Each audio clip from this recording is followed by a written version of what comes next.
Hello friends, कैसे हो आप सब? आई होप आप सब बहुत अच्छे होंगे। आज हम क्लास 8 का फर्स्ट चैप्टर मैटर के बारे में स्टडी करेंगे। तो अगर हम अपने आसपास की चीज़ों को देखें तो हमारे आसपास अभी बहुत सारी चीज़ें आपको दिख रही होंगी, like TV, fridge, cooler, AC, washing machine, animals, plants, बहुत सारी चीज़ें दिख रही होंगी। ये जो सारी चीज़ें हैं वो different different type of material से मिलकर बनी होती हैं, जिसको कि हम मैटर कहते हैं। तो ये तो हमने जनरल लैंग्वेज में समझा कि मैटर क्या होता है। अब हम मैटर की डेफिनेशन समझते हैं। Matter is anything which has mass, occupies space and can be perceived by our senses is called matter। मतलब कि अगर हम बात करें इस इमेज की, इस इमेज में हमें बहुत सारी चीजें दिख रही हैं। तो हम हमने डेफिनेशन में पढ़ा कि matter is anything which has मास। तो हम देखेंगे पहले कि ये जो सारी चीजें हैं इनके पास मास है या नहीं है। ठीक है, तो अगर हम डॉग को वेनिंग मशीन में वे करें, इस डॉग को, तो उसका कुछ ना कुछ मास आएगा। ऑब्वियस है कि इसका कुछ ना कुछ मास होगा। वैसे ही यहाँ कॉफी मग या फिर computer, books, human being, plant या जितनी चीजें दिख रही हैं उन सबको अगर वेनिंग मशीन में हम वे करें तो इनका कुछ ना कुछ मास आएगा। जो चीजें आपको नहीं दिख रही हैं, लाइक अगर यहाँ पर कोई ऐसी चीज है जो आपको नहीं दिख रही है, मान लेते हैं यहाँ पे बैक्टीरिया बैठा हुआ है, यहाँ पे वायरस है, कोरोना वायरस इधर टहल रहा है, ये चीजें आप देख नहीं पा रहे हो, बट इनका भी कुछ ना कुछ मास है। ठीक है, तो ऐसी कोई भी चीजें नहीं होती जो जिनका मास नहीं होता। ठीक है, अगर किसी चीज का मास नहीं है इसका मतलब कि वो मैटर है ही नहीं। अब हम बात करेंगे कि ये जो चीजें हैं वो स्पेस ऑक्यूपाई कर रही हैं या नहीं कर रही हैं। तो आप क्लियरली देख के बता सकते हो कि जितनी भी चीजें हैं वो क्या कर रही है, स्पेस ऑक्यूपाई कर रही हैं। लाइक यहाँ पे डॉग बैठा हुआ है तो डॉग ने यहाँ पे जहां भी बैठा हुआ है उतना स्पेस ऑक्यूपाई किया हुआ है, मतलब स्पेस कवर किया हुआ है ना। ये कॉफी मग आप देख सकते हो, कॉफी मग ने भी यहाँ पे स्पेस ऑक्यूपाई किया हुआ है। ये बुक्स रखी गई हैं यहाँ पर, तो बुक्स ने भी टेबल पर इतना स्पेस कवर किया हुआ है। ठीक है, तो जितनी भी चीजें आपको दिख रही हैं उससे सारी चीजें क्या कर रही हैं, स्पेस ऑक्यूपाई कर रही हैं अपने वॉल्यूम के अकॉर्डिंग। जिसका जितना वॉल्यूम है उतना ही वो स्पेस ऑक्यूपाई कर रही है या फिर स्पेस कवर कर रही है। ठीक है, अगर हम बात करें, थर्ड पॉइंट था matter, matter can be perceive by our senses.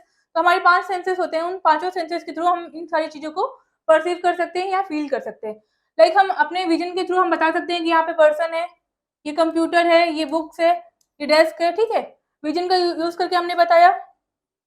हम टच करके बता सकते हैं कौन सी चीज कहाँ पर रखी गई है, कौन सा स्मेल करके बता सकते हैं यहाँ पे कॉफी मग रखा गया है तो कॉफी मग में कॉफी भरा है, तो कॉफी को हम स्मेल करके बता सकते हैं कि इसके अंदर कॉफी है या कुछ और है। ठीक है, तो जितनी भी चीजें आपको दिख रही हैं वो सारी चीजें क्या कर सकते हैं, हम अपने सेंसेस के थ्रू परसीव कर सकते हैं। अगर मैं बात करूं एयर की, मान लेते हैं यहाँ पर एक फैन लगा देती हूँ मैं। ये जो फैन है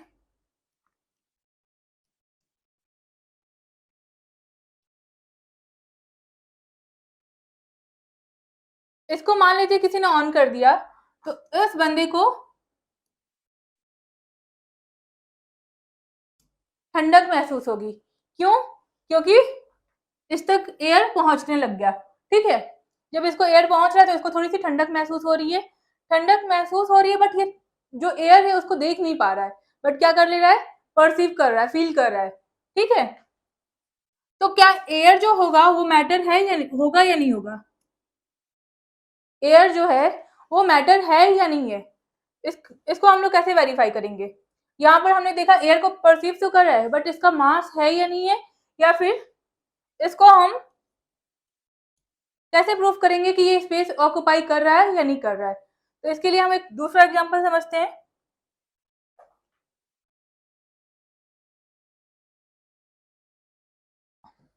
इसके लिए हम 2 बलून लेंगे। ठीक है, एक डिफ्लेटेड बलून होगा और एक इन्फ्लेटेड बलून होगा। ठीक है, तो आप इमेज में देख के बता सकते हो, ये जो बलून है वो डिफ्लेटेड बलून है और ये जो बलून है वो इन्फ्लेटेड बलून है। इसमें क्या है, एयर फील्ड है। ठीक है, और ये इसमें कुछ भी नहीं है, सिर्फ बलून ही है। अब हम देख सकते हैं कि जो डिफ्लेटेड बलून है इसका जो वेट है या फिर इसका जो मास है वो इसके कंपैरिजन में क्या है, कम है। ठीक है, तो इसका क्या मतलब हुआ कि जो एयर है उसका कुछ ना कुछ मास है, तभी तो इसके कंपैरिजन में ये हैवी है ना। और अगर हम बात करें साइज की, तो साइज भी हम देख सकते हैं कि जो इसकी जो साइज है वो इससे कम है। तो इसका क्या मतलब हुआ कि जो एयर है उसने स्पेस भी ऑक्यूपाई किया है। ठीक है, तो यहाँ पे दो बातें प्रूफ हो गई कि एयर के पास मास भी है और जो एयर है वो स्पेस ऑक्यूपाई भी कर रहा है। ठीक है, तो यहाँ तीनों बातें प्रूफ हो गई कि एयर जो है उसके पास मास है, वो स्पेस ऑक्यूपाई कर रहा है, और पीछे भी हम लोगों ने पढ़ा था कि जो एयर है उसको हम अपने सेंसेस के थ्रू परसीव भी कर सकते हैं। तो इसका मतलब जो एयर है वो क्या है, वो एक मैटर है। आई होप इतनी बातें आपको समझ में आई हो।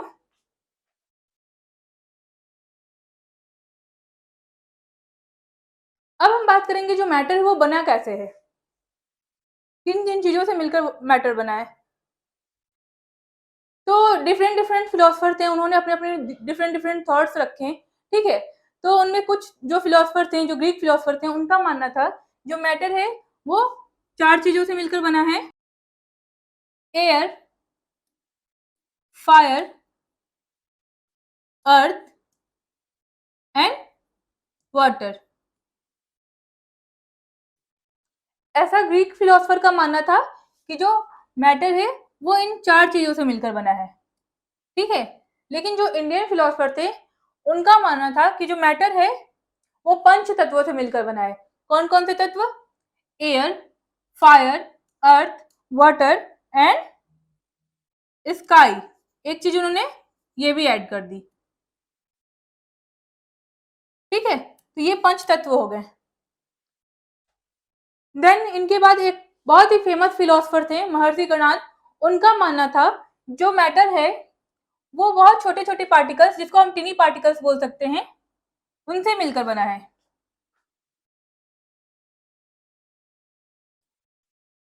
मैटर जो है वो टिनी पार्टिकल्स से मिलकर बना है, जिसको उन्होंने अणु का नाम दिया था।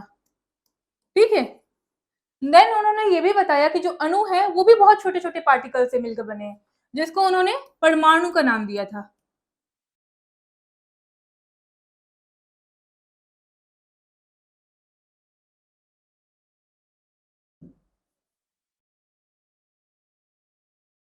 ठीक है, अणु को हम लोग जानते हैं कि मॉलिक्यूल बोलते हैं, और परमाणु को एटम। देन महर्षि कर्णाद के बाद जॉन डाल्टन ने भी बताया, जॉन डाल्टन ने भी बताया कि जो मैटर है वो बहुत छोटे छोटे पार्टिकल से मिलकर बने हैं। उन्होंने मैटर के बारे में क्या क्या बताया? जो मैटर है इसका जो स्मॉलेस्ट पार्टिकल है वो क्या है? एटम है। एटम को इन्होंने इंडिविजुअल पार्टिकल बताया। इंडिविजुअल पार्टिकल बताया, और उन्होंने ये भी बताया जो एटम है वो इंडिपेंडेंट फॉर्म में नहीं रहते। ठीक है, एटम जो है इंडिपेंडेंट फॉर्म में नहीं रहते, वो क्या करते हैं कि दूसरे एटम्स के साथ कंबाइन करके मॉलिक्यूल या कंपाउंड बनाते हैं। ठीक है, एक चीज और बताई थी डाल्टन ने कि जो मैटर होते हैं उनको ना तो क्रिएट किया जा सकता है ना ही डिस्ट्रॉय किया जा सकता है। और उन्होंने बताया कि अगर मान लेते हैं कि कोई एलिमेंट है, मान लेते हैं एफ या कोई भी एलिमेंट है, आयरन एलिमेंट है, इसके दो एटम जो होंगे, दोनों का जो मास होगा, जो साइज होगी, और दोनों की जो प्रॉपर्टीज होगी वो सेम होगी। क्यों? क्योंकि दोनों जो एटम हैं वो एक ही एलिमेंट के हैं। ठीक है, दोनों एक ही एलिमेंट के, तो इसलिए जो भी प्रॉपर्टीज होंगी इसकी वो सेम होगी।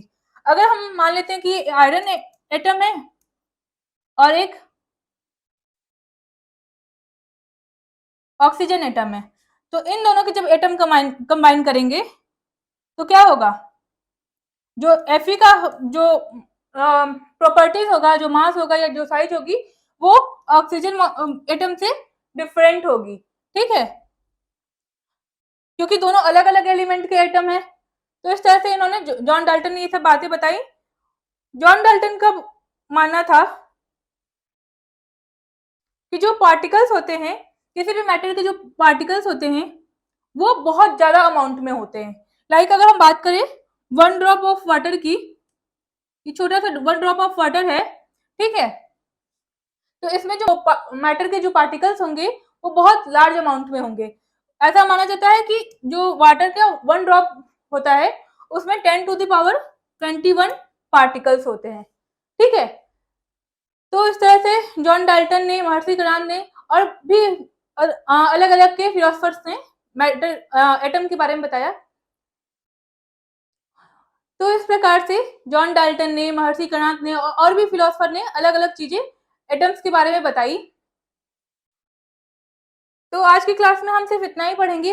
नेक्स्ट क्लास में हम पढ़ेंगे कैरेक्टरिस्टिक्स ऑफ मैटर, देन हम लोग पढ़ेंगे interconversion of state of matter, then kinetic theory of matter, ठीक है। तो आज के लिए सिर्फ इतना ही, मिलते हैं नेक्स्ट क्लास में, तब तक के लिए बाय बाय।